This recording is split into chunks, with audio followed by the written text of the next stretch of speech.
Hello, good to have you with us on BBC London. Coming up tonight, using live facial recognition to tackle crime. The Met says a pilot scheme of fixed street cameras in Croydon has been successful, but campaigners raise concerns.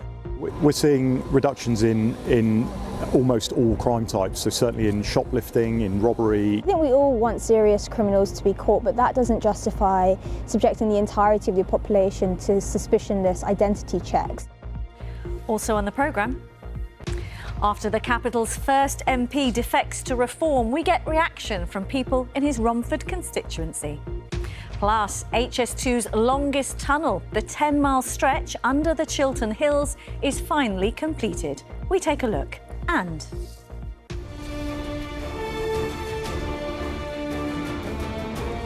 it's gripping the nation. A couple of banished faithfuls will join me in the studio, but don't worry, I'll give you fair warning if you haven't caught up.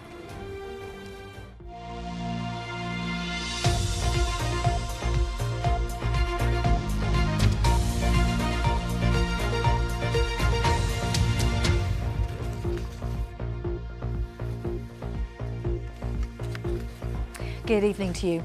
First tonight, there's been much debate about the use of live facial recognition technology, or LFR, by police. And for the first time, a pilot scheme launched in October in Croydon used fixed cameras mounted on street furniture, such as lampposts, rather than on mobile vans. Today, the Met says it has helped cut robbery and shoplifting and that the technology is game-changing. But privacy campaigners say LFR, which maps a person's facial features and matches them against faces on watch lists, carries an unacceptable risk of misidentification. Here's our Home Affairs correspondent, Sonia Jessup. You're under arrest because you're wanted for a serious assault on the 8th. Spotted using live facial recognition and arrested for breaching his tag conditions. This man, wanted for strangulation and assault, was later jailed for 18 months. Police say it's one of around 100 arrests made in Croydon under a pilot scheme. We're seeing reductions in almost all crime types, so certainly in shoplifting, in robbery, offences that actually really matter to people. When we run an operation like we've got today, we see a reduction in crime for the next couple of days after that as well. 3 months ago, police started using these cameras mounted on street lamps on the high street. During deployments, they scan faces of everyone passing by and alert officers if they match someone on their watch list. You think they're a good thing? Yes, a very, very good thing. Very good thing. If you're not doing anything wrong, I don't see why you should be scared. There's something to stop crime, really, isn't it? Or help to catch people. I don't have anything to hide, so I really don't feel an intrusion from it, as long as they're in places that are not private. But privacy and human rights groups have long opposed this technology. The Equalities and Human Rights Commission says the Met's use of LFR breaches human rights law. Next week, the High Court will hear the case of Sean Thompson, who was mistakenly identified near London Bridge. I think we all want serious criminals to be caught, but that doesn't justify subjecting the entirety of the population to suspicionless identity checks. Historically, in this country, policing has been targeted and intelligence-led, and this technology really turns that on its head because it removes the presumption of innocence by treating every single person who walks by the camera as a suspect by default. In Croydon, there are some who share those concerns. We don't know how government is actually going to use the data, not only now, but in the future. I also know that these facial recognition algorithms tend not to work very well on darker toned people. But others told me they're not worried. Jose Joseph says businesses need more LFR to help cut crime. When you go any shopping center, any supermarket, there is cameras. When you use any public transport, there is cameras.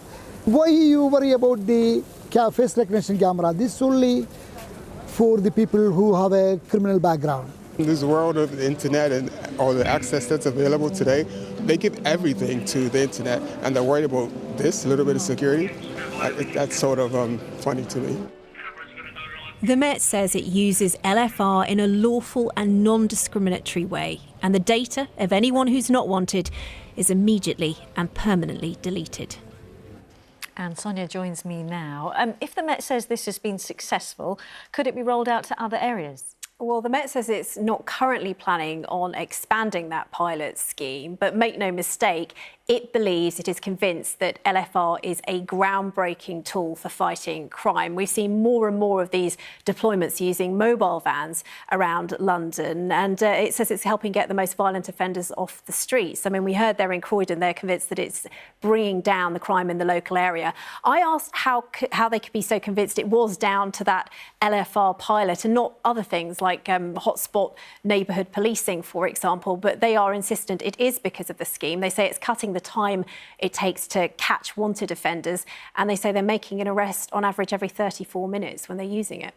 And Sonia, on a wider note, there is a legal challenge at the High Court next week. How could that affect things? Yeah, and that's not specifically about the fixed cameras we saw here in Croydon. It's about the Met's overall use of the technology and whether it is lawful. And yes, it focuses, as I said, on that case of Sean Thompson, who was stopped a couple of years ago by police in the London Bridge area. He'd been wrongly identified using LFR, and it's over 2 days, this hearing taking place next week at the High Court. And of course, any ruling in that could have a significant impact over how this technology is used in future. For example, campaigners argue that LFR is less accurate for people of colour. The Met says they are confident that the tech has improved over the years and the settings they use now mean it's operating without bias. The government, meanwhile, is carrying out a consultation on how LFR is used. They say it's the biggest breakthrough since DNA testing, but they understand there are legitimate concerns too and say there needs to be a more specific legal framework. OK. Sonia, with that, thank you very much indeed. That's Sonia Jessup there. You're watching BBC London. Plenty more to come tonight, including a memorable morning for these primary pupils as they get a first look at the trophy for the new FIFA Women's Champions Tournament.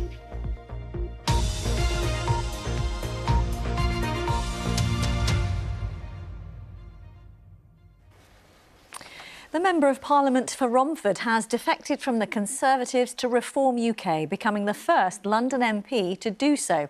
Andrew Rossindale said the Tories were not willing to take meaningful accountability for poor decisions. The Shadow Foreign Affairs Minister is the second Tory to switch in a week after Robert Jenrick. Our political editor, Carl Mercer, reports. It wasn't quite the all-singing, all-dancing welcome for last week's defector. But this was Nigel Farage welcoming Romford MP Andrew Rossindale to the party this morning. Welcome to Reform, Andrew Rossindale. Thank you, Nigel. Great to be with you. He becomes London's first ever Reform UK MP. I have no malice towards my friends in the Conservative Party. I will say this, though, I have argued for months and months and months that we need to unite the right. We need to get rid of this Labour government and we need to bring people of like mind together to ensure that the next election we get a right-wing government or right-of-centre government in power with Nigel as Prime Minister. Out in Romford today, even those who voted for him at the last election weren't overly shocked at his move. I have voted for him in the past. To be honest, I'm not surprised. There has been a lot of noise and movement in the news recently. I've always been a Conservative voter, but I just don't feel that anybody's doing anything for Havering. I just feel that we're being left behind and nothing's been done for our borough at all. I can understand his sentiments, but yeah, we're just sort of left in a limbo. If he wants to move, you know, and he feels that's the right thing to do, and he's been elected, yeah, it's all well and good. There'd definitely be a re-vote, a re-election, because that just doesn't make sense. People are getting what they didn't vote for. Andrew Richard Rossindale has been duly elected to serve as a member of the Parliament for the Romford constituency. It was nearly 25 years ago that Rossindale first won in Romford. My hometown, the place where I have lived all my life. Always on the right of the party, he also campaigned in the town's market and shared a welk or two with Nigel Farage during the Brexit referendum. People here consider us to be ethics. Just 2 weeks ago, he was saying this about the state of politics. I want reform, with a small r, in London. I don't think the current electoral system, the current established way of running London works. He's clearly now decided that it needs reform with a capital R. Carl Mercer, BBC London. A brief look now at some of the other stories making the headlines today. A man from North London has appeared in court charged with possessing indecent images of children. Vincent Chan from Finchley is accused of 15 offences against 9 different girls. The Thames has been given a new lease of life following decades of efforts to clean it up. A London Zoological Society report says as a result, beloved species such as harbour porpoises and wading birds have returned after the river was determined to be biologically dead in the 50s. And Slough Council says it's going to close its main headquarters on Fridays to save money. It said shutting Observatory House will save £90,000 a year. Staff based at the offices would work from alternative council buildings or from home on Fridays. MPs have been debating 2 petitions relating to fireworks today. The first calls for quieter fireworks and the second is calling for a ban on selling them to the public. A man from Romford whose mother was killed in a fire after 2 teenagers posted a firework through her letterbox has been campaigning for tighter rules. Anna O'Neill has the story. London New Year's Eve, a breathtaking and well-organised firework display watched by thousands by the Thames and millions on TV. Also London New Year's Eve, 3 people rescued from a shop in North London after a firework hit the storeroom, one of 28 firework-related call-outs for London Fire Brigade that night. Alan Smith from Romford knows fireworks can devastate lives. In 2021, his mum Josephine died in a fire when a firework was posted through her letterbox. My mum was lovely. She was 87 years old, 5 children, 7 grandchildren. Gorgeous, always had a face on, you know, had to look the part all the time. What's inspired me to start taking further action was the way the fireworks were sold. They were sold to these 2 boys, and they told clearly that they were going to terrorise people, throw them at the police. And they went on to do exactly as they said they were going to. They terrorised people, they threw them at people in the street, and they posted one through my mum's letterbox. Fireworks can also be dangerous for animals. At Red Wings Horse Sanctuary in Essex, all is peaceful, but on nights when there are fireworks, it can be a different story, sometimes with devastating consequences. Very loud, explosive fireworks in particular can trigger that flight response and send them panicking, and if they can't get away enough, they will just keep running and running because that's all their brain is telling them to do, and they are at real risk of injuring themselves, but they're also dangerous to others, so they can injure other animals around them or any people that happen to be nearby as well. And that's exactly what happened to one of the horses, Cinders. So there were fireworks going off all around. A lot of the horses were very on edge, quite upset, and one horse in particular, she and her friends were sort of galloping in panic, and she managed to severely damage the bones inside her feet, and we had to make that awful decision to put her to sleep. And she's one of 3 rescued residents that we have sadly lost in similar situations. Helen set up a petition calling for a noise reduction for fireworks, one of 2 firework-related petitions debated today, the other calling for the sale of fireworks to be limited. Both petitions have the support of Alan and his local MP. In Dagenham, near where Alan lives, there was similarly a gentleman who lost his life from being terrorised by young guys who had posted fireworks through into his house. So this is unfortunately not an isolated incident, and it's something that is causing a lot of concern across the country. The parliamentary debate is an opportunity to discuss the issues around fireworks safety, but not vote on it. So for the moment, discussing is all they will do. Anna O'Neill, BBC London. Still to come before 7 from the Scottish castle to our studio.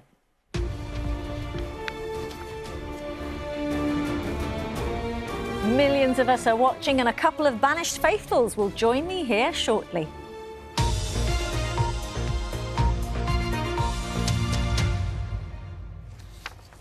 Before that, though, work on the longest tunnel of the HS2 high-speed rail link between London and Birmingham has been completed. It runs for 10 miles under the Chiltern Hills and has been designed to prevent sonic booms caused by the speed of the trains. Katie Austin has more. Beneath the Chilterns national landscape, HS2's longest tunnel has been taking shape. Twin tunnels running in parallel over 10 miles. 70 metres under the ground, we got a first look at the completed structure. So what you see now is something that's taken 32 months to deliver. So our tunnelling machines have removed just in excess of 3 million metres cubed of chalk material. The machines have installed 112,000 concrete segments weighing between 8 and 8.5 tonnes each. Trains will eventually pass through here at speeds of up to 200 miles per hour, carrying passengers between London and Birmingham. But exactly when they'll start running is still not clear. The HS2 project as a whole has come under fire for delays and ballooning costs. The railway's legs to Leeds and Manchester were scrapped by previous governments. With the London to Birmingham part of the scheme on track to miss its target opening date of 2033, a complete review was started last year. New cost and schedule estimates are expected soon. The Chiltern Tunnel is an impressive feat of construction and engineering, but many people who live nearby are unhappy about the disruption it's caused, including to the landscape. Elsa owns a pub just around the corner in West Hyde, where she grew up. We don't have access to a train station that's going to be part of this train line, when it's not going to be benefiting the local community. They've just sort of built a monstrosity through our countryside, and people are rightfully quite annoyed about it. Back inside the Chiltern Tunnel, a lot more work will be needed before tracks can be laid and all the other systems installed that will make the new railway work. We're now waiting to hear what HS2's new timetable and price tag might be. Katie Austin there, taking a brief look now at some more of the local stories on BBC News. One of Britain's rarest mushrooms, the vaulted Earth Star, has been found on an estate in Hertfordshire. Find out which zoo has welcomed its first newborn chimpanzee in almost 17 years. And we speak to one Londoner who went from being a tube driver to Will Smith's double. For more on that and other stories where you live, just head over to the BBC News app. Now, it was a memorable morning for these primary pupils in Brentford, as they were some of the first to see the trophy that will be awarded to the winners of the new FIFA Women's Champions Cup. It will be held in London, kicking off next week. It will see the winning football clubs of major tournaments, including Arsenal, from around the world compete with each other for the first time. Aisha Baksh can tell us more. A surprise assembly for pupils in West London. Women's football has got a brand new tournament, and Year 6 pupils from Lionel Primary School in Brentford were among the first to see its trophy. The FIFA Women's Champions competition will see clubs from all around the world compete here in London. The trophy was unveiled by former USA coach Jill Ellis and ex-England player Alex Scott. It's a chance for these different continents now to come together, and it's champions against champions. So we know of other leagues, the NWSL, and obviously the Moroccan team Asfar coming into it, and what's going on in Brazil. But then actually it's a chance for fans now to see that here in London. There's a lot of women's clubs. Arsenal do incredibly well, Chelsea, in terms of fan attendance and participation. So it makes sense. And again, my hope as a former coach is to now have people show up in the stadium and say, I want to do that someday. So bringing the heroes up close and personal to the fans is so important. And it's here at the stadium of local club Brentford where the semi-finals of the very first Women's Champions Cup will be held. And back at Lionel Primary, these children will all get to see one of the matches. European champions Arsenal will face Moroccan side Asfar. I'm looking forward to see them play as their best, and I'm going to go see this other semi-final as well with my friends. Seeing the players up front and actually going to the match as well, it's pretty fun for 1 week, seeing all those amazing things. What are you looking forward to? Seeing lots of goals, seeing them play good. How strong a contender are Arsenal? What are their hopes of taking that cup home? There's every chance. I think Arsenal went into obviously the Champions League last season against Barcelona as the underdog, but then anything can happen in football, which Arsenal lifted that trophy, and once again going into this one they have every opportunity. The FIFA Women's Champions Cup tournament kicks off next week. Aisha Baksh, BBC London. Now it's that time.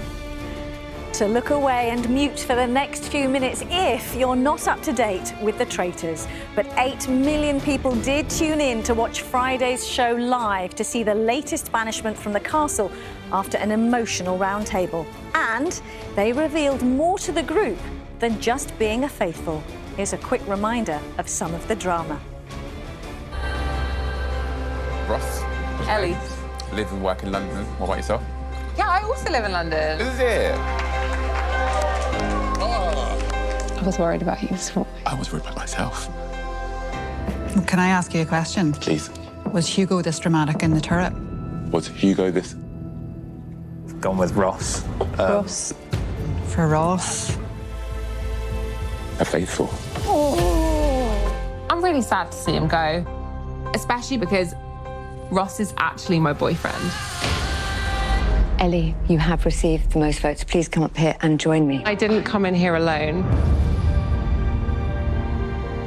I actually came in with my boyfriend, Ross.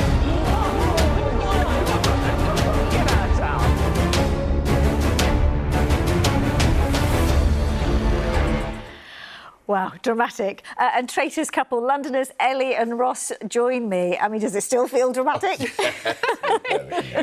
Now, can I ask, did anyone in the castle ever suspect that you might be a couple or that there was a spark between you two? No, because the thing is when we were on the train, we were just by ourselves. And then once we got into the castle, I was absolutely avoiding Ross. Every time he came into a room, I left it. Don't take it personally. I think we saw it once, I certainly did. But did you two manage to have chats, just the two of you, when others weren't watching? We did have a few. You were still very high guard. Yeah. But we did have a few moments where, got a chance to kind of get a lay of the land, see how we're finding things. But obviously, as you saw, because of there already having been a connection, we all saw the family tree. I feel like we were safe in that regard in the castle. Yeah. After Nettie, hugged you on the driveway, I don't think anyone was imagining you'd have another connection. Yeah, you were a slightly marked man, I think, once it looked like someone knew you in the castle. But let me ask, it's not just about keeping the secret in the castle, but once the series was underway, people, might see you out and about as a couple. Did you have to scrub your social media? A little bit, yes. We definitely tried. Maybe we had to do a little more. Like 4.5 years. Yeah. We did what we could. We had the biggest effort was probably during the first couple of weeks was we couldn't leave the house at the same time. We had to go and do separate shopping. We went to go do a view party at my mother's house and had to go in sunglasses in a taxi. Yeah. We were very scared to be spotted together. So you obviously managed it. And in the castle itself, because obviously it's so intriguing. I mean, it's a great watch, but it's intriguing how it's actually done. How much are you on your own as a group? And they're obviously fixed cameras. And how much is there a sort of production team and cameras following you around? What is the actual experience like in the castle? They're always there. Like the cameramen are there with you. Every time you're sitting in a group, there are cameramen as well as stationary cameras. But yeah, I don't know. We're generally left. It's a lot more natural. They're very hands-off.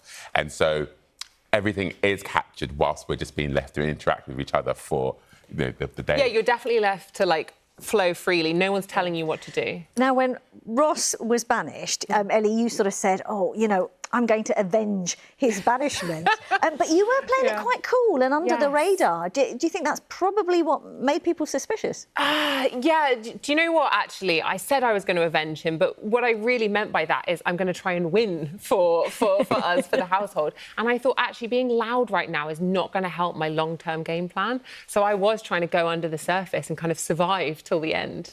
Now, it's probably fair to say, you've watched it. You know what the series is about. But what really surprised you going into this once you were there? Once we were there, well, obviously for me, it was... we'd had a game plan. Yes. We were going divide and conquer, get to know different people. But for me, I was on the back foot the whole time. So, we did feel for you, Ross. I think what surprised me was how much information is flying at you at all times. Yeah. Like, as a viewer, you watch and you go, why aren't those faithfuls working it out? But actually, everyone's doing, like, unusual things and you don't really know where to look. Why is no one listening to Harriet? Yes. It is such a huge show, as I've said. Can you no longer walk down the street in London? We're all right. I think when we're walking as a pair, we're more recognisable. But it's really nice to, like, see fans of the show, say hi, take a selfie. That's it, because we're normal people. So the thing is, we're generally just like, this is still very cool, very fresh. It's exciting. And So you make an appointment now to watch. Yeah, I'm happy for a selfie anytime. Well, do you know what? It's great to see you. The one thing is, you both were always smiling throughout, you know? So lovely to see you here. And, yeah, thanks for all the excitement and the joy. Thank you very much. Well, as you can imagine, we are in for quite a finals week. And luckily, weather presenter Kate, who's across the studio from here, is up to date. Kate, is the weather as tense? It's not quite as exciting, actually, Riz, the weather. It's really quite dull to start this week, I have to say. We've had quite a lot of cloud, as you can see here. And that's how we started Monday morning. We've had outbreaks of rain. It's been quite damp. But towards the end of the day, we did start to see just a little bit of brightness. Now, the good news is tomorrow isn't going to be quite so grey. It will be brighter. The cloud will break. We'll get some bright and some sunny spells throughout. Now, this is what has been happening and what the problem is. Out towards the east, we have high pressure. Out towards the west, we have low pressure. Now, it's being driven by the Atlantic, these fronts. However, it's being blocked by that high pressure, so it's getting stuck in the middle. The fronts aren't quite making it. It's just hanging around on top of us. So the cloud's still with us. We'll still see some outbreaks of rain. A few breaks overnight, though. Minimum between 6 and 8, so very much above zero. Frost-free and ice-free tomorrow morning. So this is for tomorrow morning. We have got a little bit of cloud, but it will break. Those brighter spells, it's a drier day with some sunny spells through the afternoon. The wind actually strengthens through the night and through tomorrow as well. Temperatures tomorrow still faring pretty well in double figures at 10 Celsius. Now, as we head overnight tomorrow into Wednesday morning, starting off dry, then those fronts finally start to win the battle and they move through. So some quite heavy rain through the middle part of the night, clearing by dawn. Minimum again between 5 and 7 Celsius. But you'll notice coming up from the south, we have more cloud. Now, the low pressure, like I say, starts to win the battle. It pushes these fronts towards us, bringing further outbreaks of rain. It really is quite an unsettled week, not necessarily dull. There's a lot going on, but not a huge amount in the way of sunshine, except for tomorrow. So enjoy tomorrow's breaks in the cloud. Like I say, though, temperatures, despite the rain, despite the unsettled conditions, still in double figures, but looking likely to get much cooler into next week. Riz. Kate, noted. Thanks very much. That is where we leave you. So thanks very much for watching. And by the way, if January feels a little bit dull, check out our Instagram about how longer days and brighter evenings are on the way. From me and all the team, whatever you're doing, enjoy your Monday evening. Bye-bye.